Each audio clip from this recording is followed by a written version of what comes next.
안녕하세요. H성형외과 백정환입니다. 오늘 설명드릴 내용은 광대 재수술에 대한 내용인데요. 광대 수술 후에 어떤 문제가 생기거나 또는 불만족으로 재수술을 알아보실 때 인터넷상의 정보에 의존해서 많은 상담을 다니시는 듯 합니다. 선생님들마다 각자 생각하는 의견이 있고, 또 선생님들마다 어떤 경험이나 지식의 깊이에 따라 또 어떤 다른 판단을 할 수도 있는 것인데요. 오늘은 어떤 수술 방법이나 어떤 유명세 또는 어떤 광고의 글, 또 누구의 치료 경험, 이런 것들보다 가장 중요한 것이 무엇인지에 대해서 좀 설명드리려고 합니다. 광대 재수술은 가장 중요한 것은요, 환자가 원하는 것보다 더 중요한 것이 현재 광대의 상태입니다. 이 환자 같은 경우는 광대 재수술을 받으셨는데요. 전 사진이 없어서 제가 정확히 판단은 못하겠지만 환자분 말씀을 들어보면 광대 수술 후에 과교정이 돼서 많이 들어가 있어서 다시 조금 꺼내는 수술을 받은 것으로 얘기를 해주셨어요. 어떤 선생님을 찾아가서 어떤 방법을 듣고, 예를 들면 두피절개를 해서 광대를 하면 볼처짐도 개선이 된다, 또는 두피절개를 하면 안면 유지인대 손상이 없어서 완벽하게 개선이 된다, 볼처짐도 좋아진다, 함몰도 교정된다, 이런 말씀을 이제 많이 하시죠.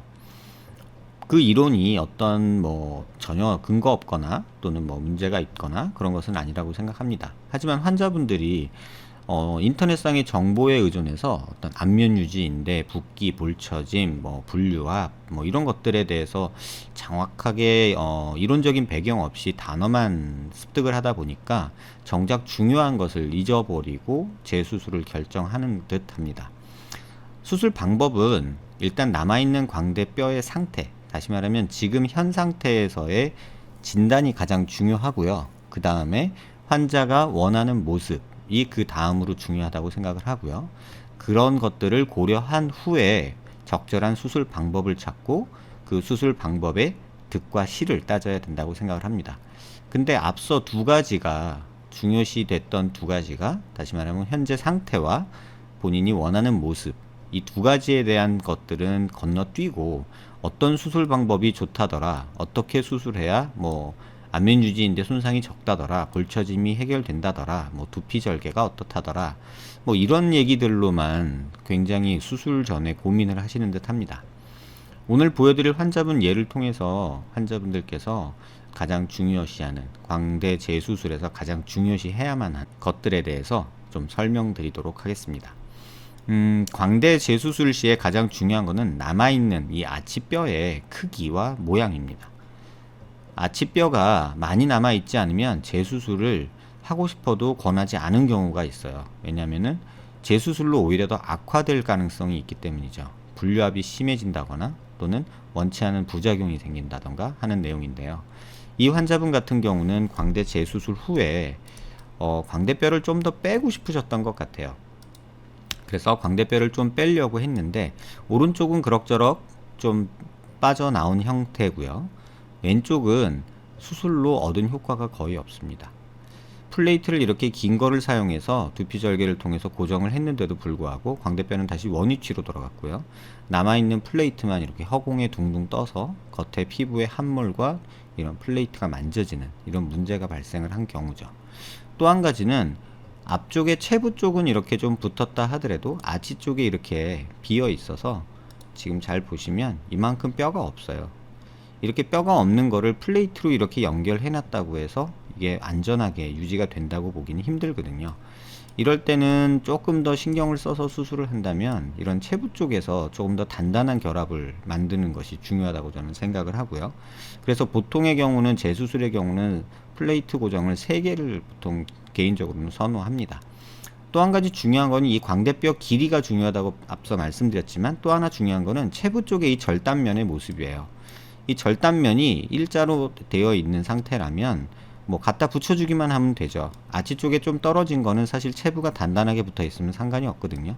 이렇게 비어 있다 하더라도 아치 쪽에 단단히 붙어 있다면 어느 정도 유지가 되고 이쪽에서 유압이 완전히 이루어지면 여기 정도 떨어진 거는 크게 문제가 되지 않습니다.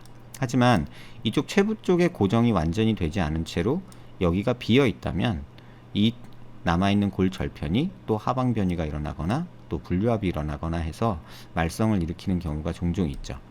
그래서 중요하게 생각하셔야 될 거는 남아있는 광대 이 아치 활의 뼈의 길이가 제일 중요하고요. 그 다음은 체부 절골면이 울퉁불퉁하거나 또 일자로 되어 있지 않아서 뼈를 갖다 붙여놔도 울퉁불퉁해서 맞닿지 않을 때, 그럴 때는 또 어쩔 수 없이 여기를 또 좀 삭제를 해서 일자로 만들어줘야 되거든요. 다시 말하면 뼈의 접촉면을 넓게 많이 만들어줘야 뼈가 잘 붙죠.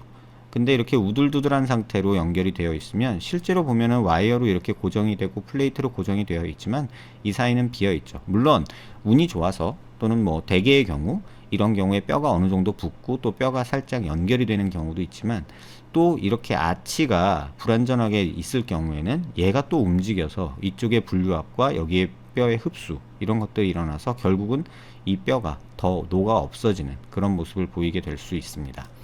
이 반대쪽이 그런 경우 예인데요. 이렇게 보시면 두피절개통에서 아체부 쪽에 고정을 플레이트로 했음에도 불구하고 스크류가 빠져나왔죠. 또 아치 쪽에도 이렇게 긴 플레이트를 써서 고정을 했지만 스크류가 빠져나왔죠. 뼈는 안쪽으로 가고. 그러면 이 뼈는 체부에 겨우 와이어로 이렇게 얼기설기 엮여 있는데 와이어로 연결된 것을 잘 보시면 이쪽에 버트리스라고 하는 체부 안쪽에 뼈가 거의 없어요. 그러니까 거의 뭐 매달리듯이 달려 있는 건데 여기만 이렇게 고정이 돼 있고 둘 다 떨어진 상태에서 이 교근의 힘이 작용을 하면 이 남아있는 아치뼈가 어디로 움직일지 모르고 또 계속 덜렁거리다 보면 뼈 흡수가 일어나고 유압이 일어나지 않는 경우가 종종 발생을 합니다. 오늘 꼭 말씀드리고 싶은 내용은 남아있는 아치뼈의 길이를 제일 중요시 생각하셔야 되고요. 또 체부 쪽 절골면이 접촉이 많이 일어날 수 있느냐 없느냐를 가장 또 중요시하게 생각을 해야 됩니다. 그 다음은 뭐 두피를 여니 뭐 입안을 여니 구렛나루를 절개하니 이런 것들은 좀 부수적인 것들이고요. 또 안면 유지인대니 이런 것들은 지금 이 뼈의 길이의 중요성에 비하면 사실 뭐 뼈 길이가 한 80% 중요하고 이 접촉면이 체부 절골면이 한 20% 정도 중요하다고 개인적으로는 보는데 안면 유지 인대니 뭐 이런 것들은 1%도 안 되고 뭐 많이 쳐줘봤자 한 5% 정도 중요성이 있다고 생각을 해요.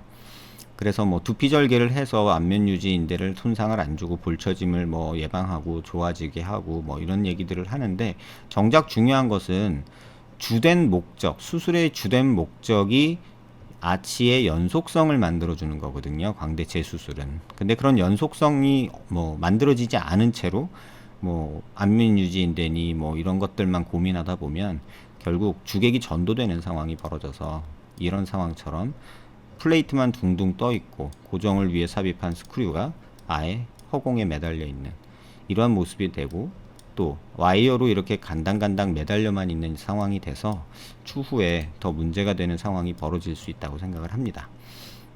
개인적으로는 그래서 이렇게 뼈 길이가 짧은 경우에는 임플레이트 수술이라는 걸 어쩔 수 없이 쓰게 되고요.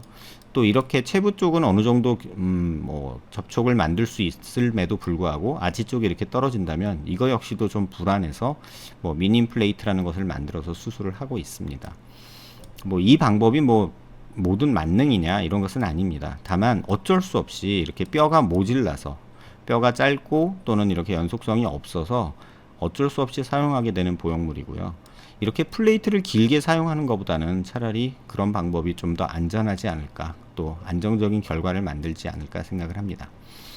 광대 재수술을 고민하시는 분들께 꼭 당부드리고 싶은 말씀은 수술 방법에 의존하시기보다는 현재 자기 뼈의 상태에 대해서 먼저 고민해 보시고 그 다음에 자기가 원하는 모습, 그 다음에 수술 방법, 그 다음에 그 수술의 부작용 또는 한계에 대해서 조금 차분히 공부하시는 그런 모습이 좋지 않을까 생각되어서 본 포스팅을 작성합니다. 비슷한 문제로 고민하시는 분들께 도움되는 내용이 되었길 바랍니다. 감사합니다.